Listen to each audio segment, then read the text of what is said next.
What's up, Madridistas? This special Trent Alexander-Arnold episode of the Managing Madrid Podcast is brought to you by Hilton Miami Downtown. Real Madrid will be playing against Al Hilal at Hard Rock Stadium in Miami.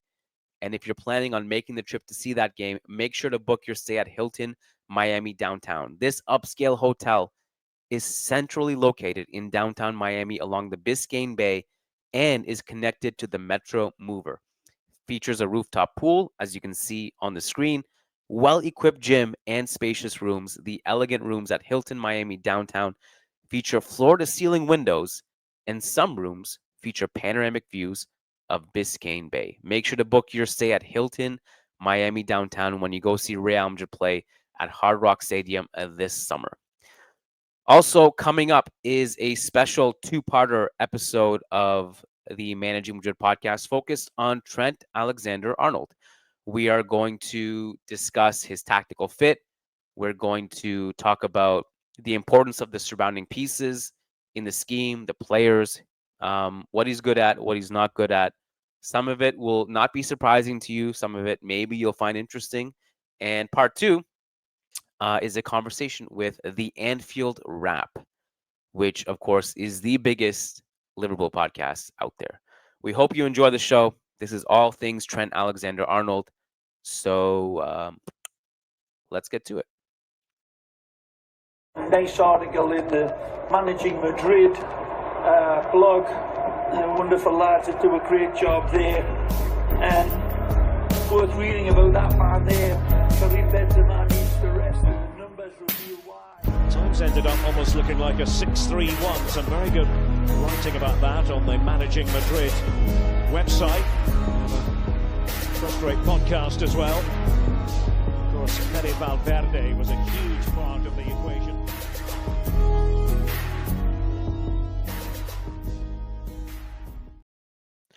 All right, welcome guys to a special episode of the Managing Madrid podcast. Also wanted to give a shout out to our presenting sponsors before we get started.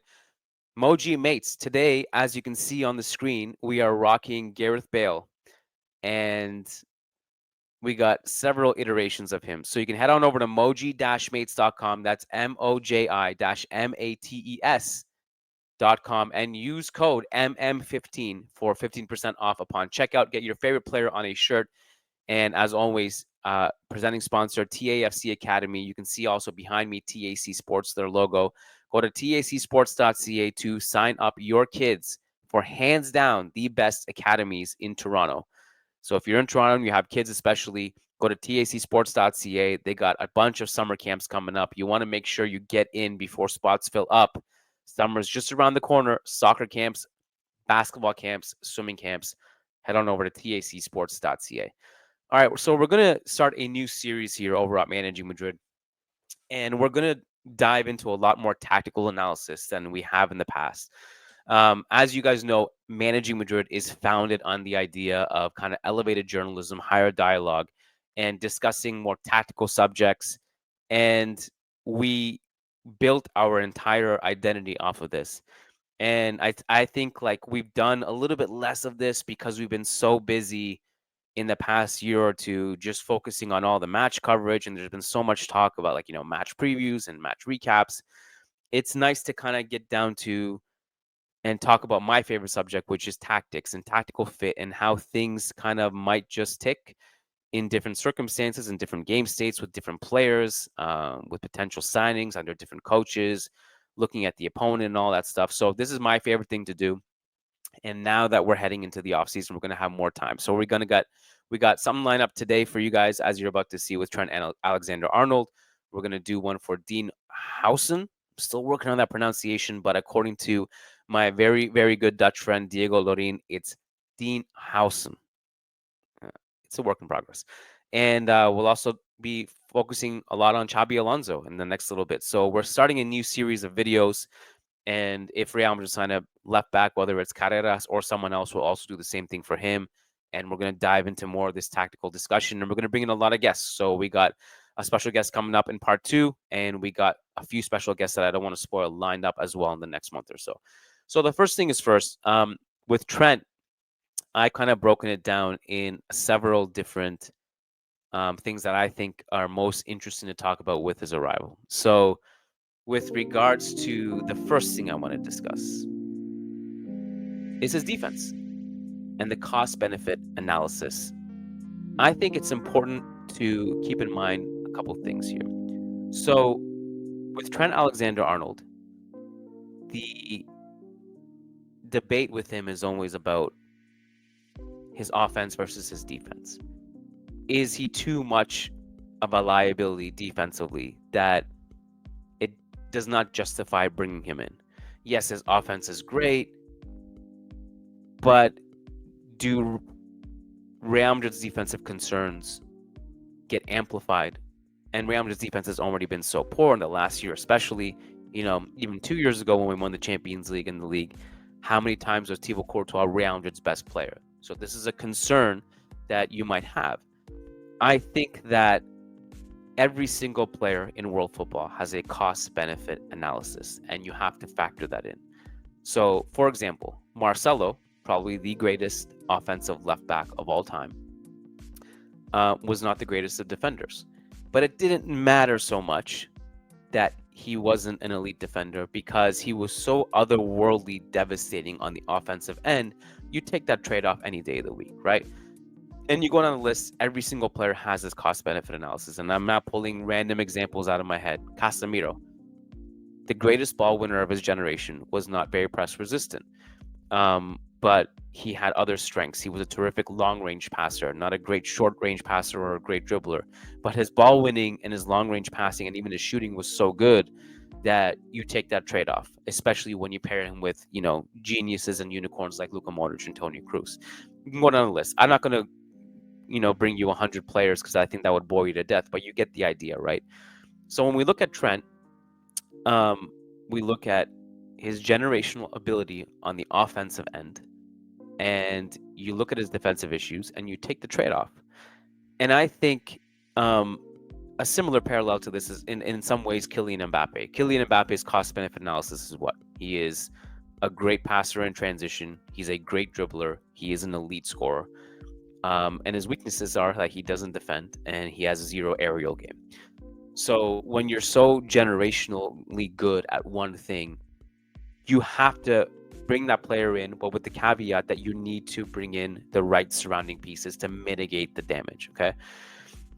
Trent Alexander is a generational offensive player from the right back position. He is one of the greatest of all time offensively from the right back position specifically. He's a very, very special player moving forward.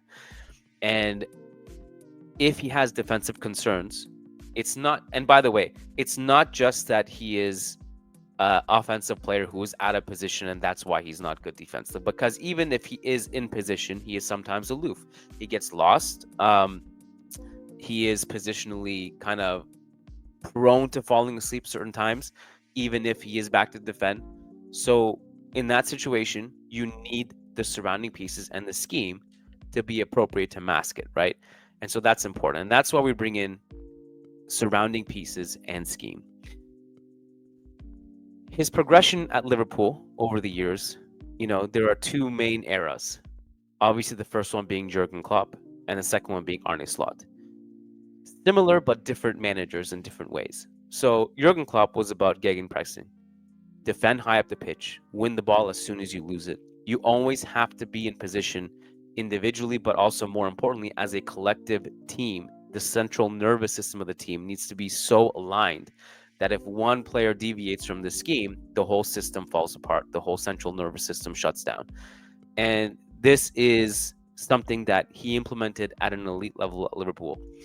And so to mitigate the damage of, look, if we can't defend deep, what we're going to do is we're going to avoid being in the position where we do have to defend deep and get lost defensively, because we're going to defend high up the pitch. Opponents are not even going to enter our half. So it's not really a problem. Like, Trent's not going to get tested prolifically behind him, and space behind him is not going to get exploited because we're going to win the ball high at the pitch. With Arne Slot, it was a little bit different because he wasn't as aggressive with his press, but he had this brilliant possession-based football where there was an interesting blend of fluidity. And if you look at Trent's role, he was a right wing back, but also in possession, he would drift centrally. So we're talking about the inverted right back.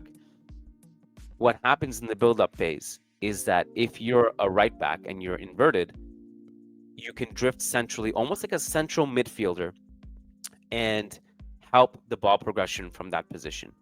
But you would be mostly stationed from the right wing, but you also drift centrally. We've seen, if you want to look at the Real Madrid parallel to this, Zidane did this a lot with with Ferland Mendy, and then Ancelotti later did it with Camavinga at the left back position. In situations where Real Madrid had trouble escaping pressure, those two players would drift centrally, provide a central outlet, and take away the focus of, because what happens in pressing schemes often, teams want to force you out wide to the wing back. And from there, they're going to cut off your passing lanes and either steal it or block it when a throw in. And that's where teams want to funnel you when they're pressing you. So to mitigate a lot of that is that you turn your wing backs into central players and you navigate centrally instead to escape pressure. And one of Real Madrid's struggles this season has been obviously the ability to escape pressure. And we don't need to go through necessarily why the absence of Toni Kroos has really hurt Real Madrid in that department.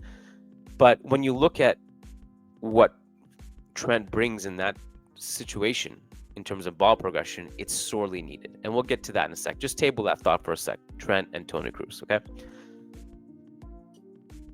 Mitigating defensive damage or defensive concerns that Trent has, rather, a lot of it will come down to how we're covering for him. Obviously, Fede Valverde on the right as a right central midfielder is tailor-made to partner with someone like Trent. Because, first of all, Fede is an excellent ground coverage guy who will bust his lungs to provide great coverage in that right half space, or even as a right wing back if the right wing back does push up. Trent has never had a right central midfielder on the level of Fede Valverde before. This will be the best right central midfielder he's ever been paired with. So that's exciting in and of itself.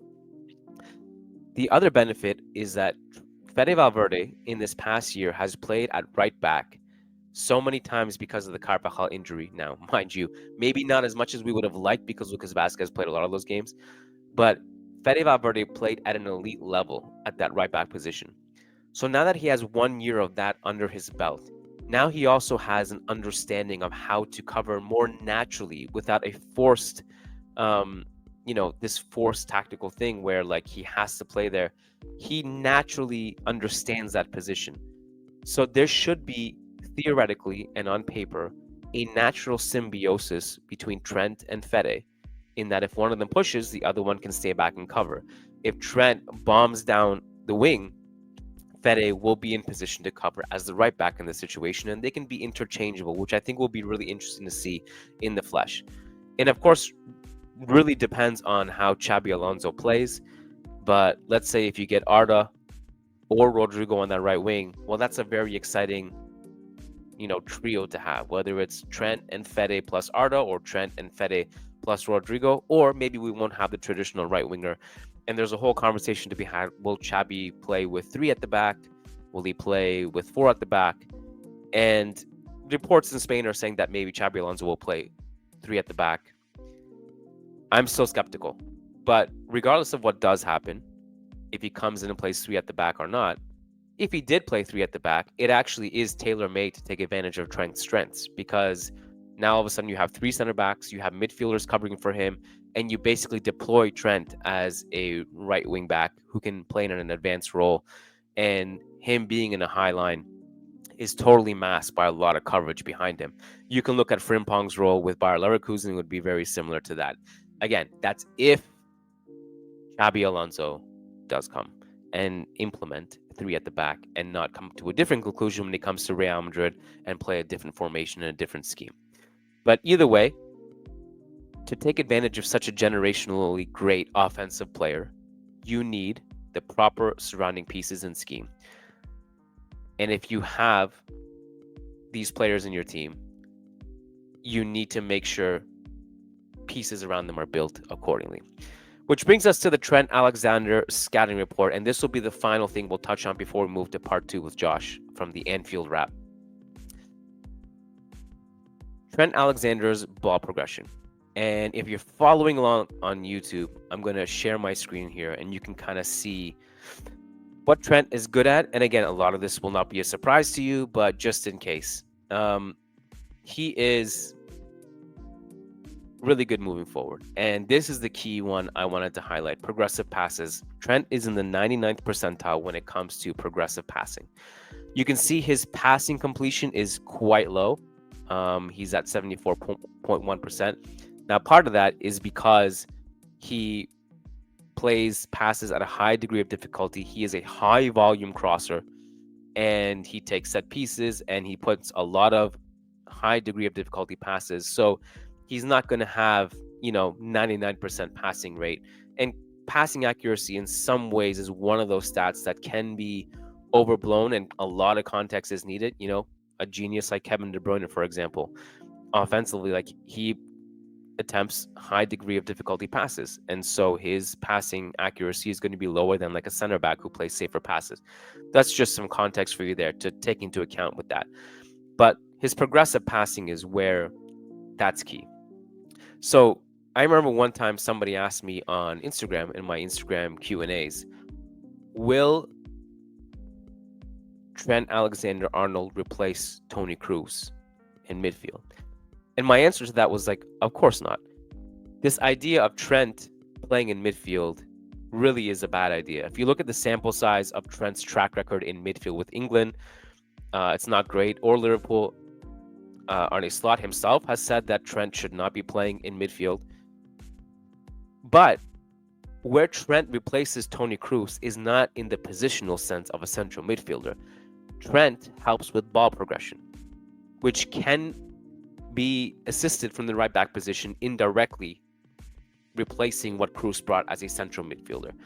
Think about long diagonals. Trent is an expert at hitting long diagonals with the proper whip, the proper pace, the proper power, the proper length.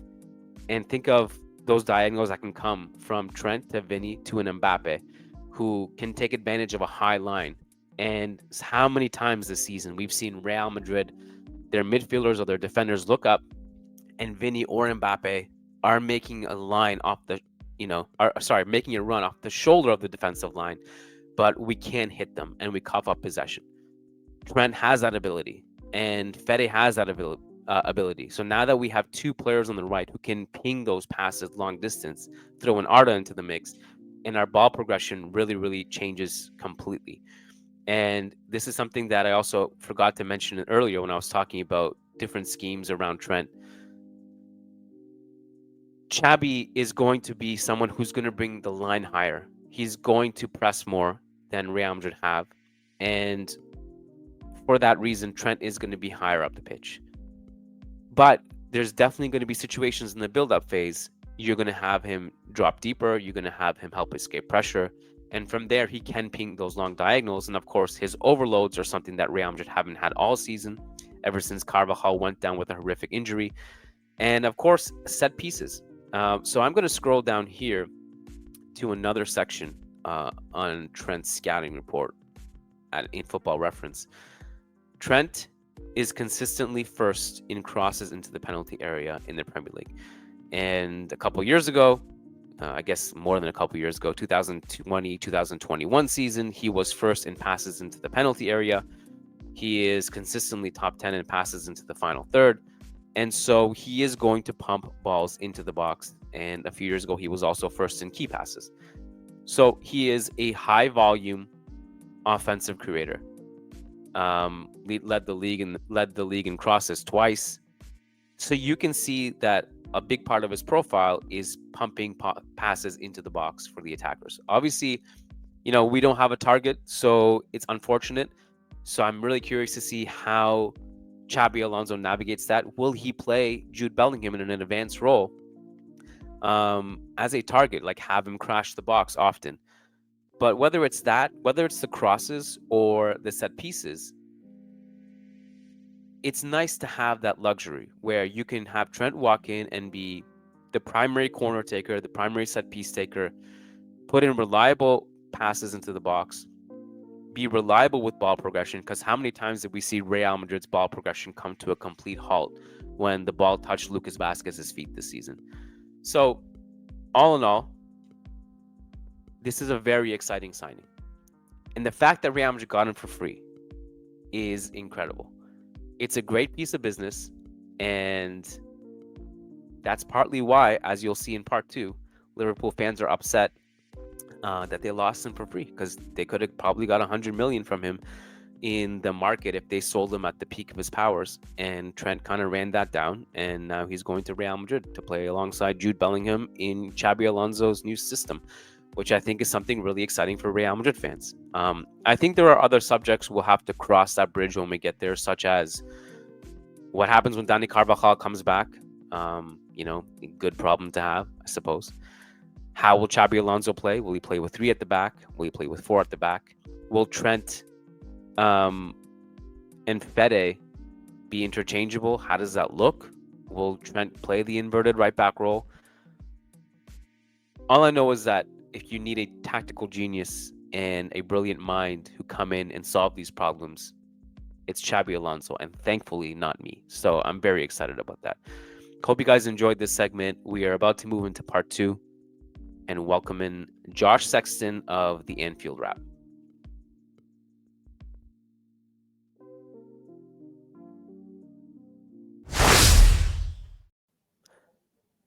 All right, welcome to part 2 of this special Trent Alexander-Arnold to Real Madrid podcast. We got a friend of the show, Josh Sexton of the Anfield Wrap, who we've collaborated with quite a bit over the years because we've had so many historical Real Madrid versus Liverpool matchups. Maybe we didn't do it for the last Liverpool game, which worked out in your favor because Liverpool beat Real Madrid. So I don't know, maybe you want to avoid us for those future encounters. I don't know, but welcome to the show, man. How you doing? Yeah, I'm doing all right. Thanks, Kiyan. Thank you for having me again. Always good to chat to you. Pleasure is mine. It's nice to catch up with you. I have a lot of questions about Trent, but 2 main ones, really, I think. And I want to start with maybe the more tactical fit and the profile, and then we can get to some of the other stuff like Liverpool fans and their relationship with Trent and how it kind of ended on a sour note. The big question is, obviously, there's a big dialogue in Real Madrid circles about like his offense versus his defense. Is a more solid defensive right back needed at Real Madrid? And you think back to games this year, I mean, that people have chopped up from Trent, focusing on his defensive coverage and him falling asleep here and there. And I don't know if that had necessarily to do with the fact that he was leaving mentally, he wasn't in the right place, but there's been examples of this in years past as well. So where are you on that specific side of Trent that's been criticized over the years? I can kind of understand it from all sides, really. Like, I think to a degree it's been a little bit overblown down the years. I think it sort of ignores who Trent Alexander-Arnold is as a footballer, and this is where I'd almost like preach caution with Real Madrid fans. So I know Real Madrid fans have been like spoiled, like I don't know how far you want to go back, but like Dani Carvajal has been an amazing all-round fullback for so many years. Think back to even like Michel Salgado, who I know like he was sort of more of a, I guess, an old school fullback than what you see from a guy exactly like Trent that you sort of see now. What Trent can bring you in an attacking, in a creative sense. Like I always say, the best thing about Trent is like he's got so much unorthodox creativity. And I mean that to say, like the level of creativity he brings from almost an unorthodox area of the pitch to where you'd usually get it. Now, we obviously see fullbacks like Achraf Hakimi, who are probably a little bit more closer to the Trent model these days, although I'd argue that Hakimi is still sort of more reliant on some of his physical attributes like his running power and stuff. Trent is not a powerful runner, not a particularly strong, and when I say this, I mean physically strong defender, but so much of the things that he does bring are offensive for one, but also so technical. His technique is absolutely sublime. He's got that sort of like bow-legged build, which means that once he gets into stride, he can be quite quick sometimes. He can be quite a sort of powerful runner with the ball sometimes, probably more so than what I was alluding to there, because Hakimi's sort of powerful running style is almost like closer control, whereas Trent is like almost a bit more knock it on, rush forward towards it. But what he can do with the ball on the run, what he can do with dead ball situations, that's where I do think Liverpool fans have sort of almost just ignored the obvious strengths that he brings to the team. And like, it's not been Liverpool fans as such. It's more been like the British media. Liverpool fans have actually defended him for quite a few years. And maybe this season, as a sort of tone around him has soured, some people have started to focus on those things a little bit more. So I'd say if you're Real Madrid, you're probably in a similar position to Liverpool. And this is me sort of, saying it as an outside, like I don't watch majority of Real Madrid's La Liga games, if any, this season. Really, it's become much harder to watch La Liga in the UK now. But I imagine you have, 60 to 70% of the possession in 90% of your games. So in that sense, like, you're going to very rarely see Trent Alexander-Arnold exposed. If he is being exposed, and it's because the opposition have done something very deliberate, that's what happens at Liverpool quite a lot, is a lot of those sort of bits you'll see chopped up are an opposition going, there's not very many weaknesses in this Liverpool side. What area of the pitch can we target? And Trent is just the weakest defensively rather than being necessarily weak defensively. Where I think he could mentally improve, and I'll be interested to see if being at Real Madrid, where he's no longer at home. He's no longer got like almost a home fan advantage that I think he had at Liverpool for so many years, where so many Liverpool fans defended him for all these sort of defensive weaknesses, is that sometimes in 1v1 defending, and it's become a thing more and more so, and definitely at times this season, as you mentioned, when the whole contract thing's been going on, is it almost looks like he goes into it in a negative mindset. He goes into those one-on-one scenarios like, I'm not going to win this ball. And before he's even been able to like work out his body position or any of those things, because he's been thinking that in his head, he's immediately put himself on the back foot. And someone like Jeremy Doku at City, for example, has just knocked it past him and is suddenly in behind. And then suddenly it's all on, someone like a Gravenberch or a Konate to come up and sort of atone for the error that Trent has made. There's been times where Slot has used that to our advantage a little bit this season. I think he deliberately left Trent on an island against City, because he was like, as long as Doku is out on the island with Trent, then he's nowhere where he can harm Liverpool. So a lot of those like clips you might see going around will be of Doku sort of, skinning Trent, to use quite a sort of British parlance around that, but then ultimately doing nothing with it, because that's a tactical decision that Liverpool have made. So I would say if you're a Real Madrid fan, don't worry too much about Trent's defensive weaknesses. It's not to say they won't ever creep up or crop up in games. They will. And listen, there might be games against like a PSG in the Champions League, for example, where I would hope that Xabi Alonso, as a manager, or whoever the manager is, if it's only Xabi for a couple of years, would build a system that means we know that Kvaratskhelia, for example, is gonna eat Trent alive here. We're gonna put Eder Militao on that right-hand side to make sure that there's someone with recovery pace. There's someone who can make sure he's got enough pace to put himself in a position like Konate does a lot, where this player's still not going to be able to get into the box. We'll leave Trent on the island there so that we can still do our defending on the edge of the box here and not allow those players to get into dangerous positions. Yeah, I mean, you answered it. I think I was going to ask you something about that with regards to Trent's defense, and how much do you think the way Liverpool played in the last few years under Klopp and now Slot, that masked his defense, in the sense that they're a team that defended higher up the pitch. They tried to mitigate the damage and the amount of tests that Trent would face defensively. And obviously Real Madrid have not in the last few years been known to play that brand of football. They're more conservative. They try to like stay a little bit deeper. Now, as you mentioned, like Xabi will come in and, and you mentioned Real Madrid's possession percentages this season. Obviously, that'll be even probably more exaggerated this season with Xabi Alonso. They'll play higher up the pitch, and they'll play a brand maybe more similar to the, Liverpool approach of the past few years. We'll see. But Ancelotti was not that kind of coach who would press high and bring the line that high. And if he would, it was never with a good press. So how much do you think playing that way masks Trent's, defensive concerns? It shifted a lot down the years, to be honest, under Jurgen Klopp. I think it's one of the sort of underrated things about Jurgen Klopp as a manager is how much, even though the system and maybe the way the system looked broadly remained the same, there were so many, like, even some not so subtle tweaks within it, and especially around Trent. So what we saw, not in Klopp's last season, but in the season before that, was there was almost like I don't want to say a power struggle, because I think Klopp was helping bring his assistant manager Pep Lijnders to the fore a little bit. So Klopp sort of gave Pep Lijnders more free rein to make bigger tactical decisions. And one of the things that Pep Lijnders brought to the table was the idea of Trent as almost like a hybrid right back / midfielder. You've obviously seen a couple of teams do that down the years. City did it with John Stones. I can't think of like too many examples from this season. Maybe Gvardiol at City has been the one now who is almost that like hybrid, where like he's a defender when you're in defensive shape.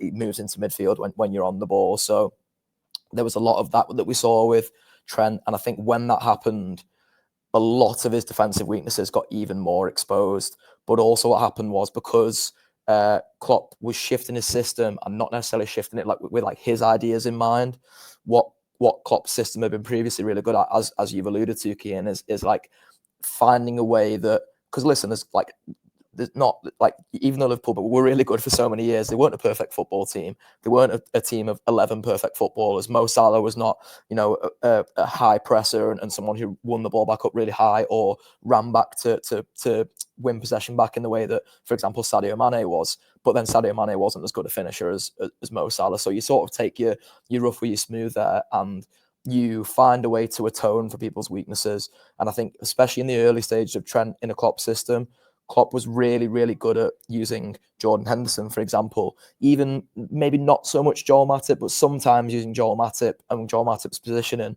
to allow him to be more aggressive, so that once someone got through Trent, which was to be expected in a lot of occasions, they just ran into another line defence almost immediately. And it was a line defence that, as I mentioned before, was still 30 yards away from the goal. And Slot, I think, has almost been caught in between the two stools of that with Trent this season, where Trent is probably now of the mindset of like, I'm a different footballer to a conventional right back. And Slot is like, no, we want you to be a more conventional right back positionally. But there will be times, like against City, as I mentioned, where Liverpool were pretty low block against City for the most part, which is rare from what we've seen this season. And yet Trent was pushed almost up as a right wing back to be aggressive in a way at defending Doku, but really it was just to make sure that when Doku came in for that one-on-one challenge, which he was so ready for in that game, he was still 40 yards, 30 yards from the goal, and still had loads to do, and still had Salah even to play through in that game, Gravenberch to play through in that game, Ibrahima Konate to play through in that game. So I don't know if I've answered your question as such, but it's because like that sort of dynamic with Trent has almost shifted so much down the years. But to sort of go back to how that works in a Real Madrid sense, is that, Xabi Alonso has had Jeremy Frimpong as his right wing back / right winger / right back at times for much of his time at Leverkusen. Leverkusen went a season unbeaten with Jeremy Frimpong as their right wing back, and I would say that Jeremy Frimpong, while he's probably a more willing and mentally switched on defender than Trent Alexander-Arnold, he's not expected to do quite as much offensively as Trent Alexander-Arnold. He's not been as important to Leverkusen's offense as Trent was to sort of like a prime Jurgen Klopp team. So I would imagine that Xabi goes back to, sort of has a big look at what he did with Frimpong, finds a way to play into Trent's strengths more, and finds a way to really negate for some of those weaknesses. And as I mentioned, like having a player like Eder Militao, however he comes back from his injury, as long as he still has that immense pace that he has as a centre half, I wouldn't be particularly worried if I was a Real Madrid fan looking at and being like, Eder Militao is the guy who's in the side of Trent. I mean, like any number of your midfielders really who can play on that right hand side, whether it was Camavinga, Tchouaméni, Fede Valverde, if he sticks around, like all three of those guys, I'd be like, they could absolutely atone for the bits where Trent maybe lacks. Yeah, I mean, I think to your overarching point is this, that the surrounding pieces and the scheme matter. And so if you do it properly, then you can mitigate some of the defensive liabilities of Trent and partake in the fruits of a truly, truly generationally offensively special player from the right back position. I wanted to close by asking this, and I realize this may be a loaded question, but feel free to take as much time as you want answering it. The relationship that Liverpool fans had with Trent by the end of it became complicated. Obviously, this is a player who is, you would consider one of your own, has been there since the beginning, and maybe there was an expectation that he would finish his career with Liverpool, and if not, maybe end on a more brighter note and a more high note. Obviously, you guys won the league title. Congrats. I forgot to say that. But it was kind of weird and awkward that he came on, he gets booed. How did it get here? And like, what is the main gripe that Liverpool fans have with him by the end of this? The biggest issue really with Trent is that at some point down the line, whether that's right now, whether that is a year ago, whether that is 4 years ago, at some point it's pretty easy for Liverpool fans to point to something that Trent said himself or a way that Trent painted himself and say that that was inauthentic. And listen, like none of us are, well, I shouldn't say none of us, a lot of us aren't resistant to the idea that like, you know, people's experiences and feelings around things can change. Of course, that is true. I don't necessarily like the way that Trent has gone about all of this to sort of speak from personal experience, and I'll try and sort of round it off into a wider fan experience when it sort of seems natural to get to that point. From my experience, like Trent Alexander-Arnold has gone from being, you know, I work for the Anfield Wrap. Like we literally did a mural about Trent Alexander-Arnold, which featured a quote he said after the Champions League final, which we won at the Wanda Metropolitano against Tottenham. Which said, "I'm just a normal lad from Liverpool whose dream just came true." That was always the way Trent wanted to paint himself, was this normal lad from Liverpool. I'm just like you. I'm one of the fans. Really sort of played into that emotional side of his brand, I guess, which like that may have been natural to him at the time. I think the word brand is going to come into that conversation a lot more now because Liverpool fans are seeing that as, well, that was the way you perceived it when it was convenient to you. And then the minute a team like Real Madrid comes to the table, and there was some quotes that have been going around recently, which they're not sort of direct quotes from Trent. They read to me, because they are Liverpool sort of like patch journalists. They read to me like it's something fed by Trent's team to try and sort of PR manage Trent's way out of this, as you say, sticky situation a little bit, which are basically along the lines of, Trent couldn't see himself moving to a direct rival, by which I presume he meant direct domestic rival, because I would say, you know, as you mentioned, Kiyan, Liverpool just won the Premier League. Naturally, what we're going to do as fans is go, well, now we want the Champions League. Like, again, we want to go and win that. Trent moving from Liverpool to a direct rival for the Champions League in Real Madrid not only weakens our chances because he's generational talent. I've always said Trent is like a unicorn of a footballer. His talent is so special and so unorthodox that any team losing that, even if it's a Liverpool team that I think could actually be all right without Trent, it's going to weaken our chances and it's going to strengthen Real Madrid's. So like the direct rival stuff, even if it's not necessarily domestic, he can lose that for me. There's been a bit of a thing kicking around like, oh, it's because it's his childhood dream. Well, this is the same guy who said playing for Liverpool was a childhood dream. He was the same player who said he idolized Steven Gerrard and he had visions of being a one club man. He had visions of captaining Liverpool. So like anybody who is saying, oh, well, like he's won all these trophies. Yeah, that's great. Like, you know, we appreciate all the trophies that Trent won at Liverpool, how he contributed to them.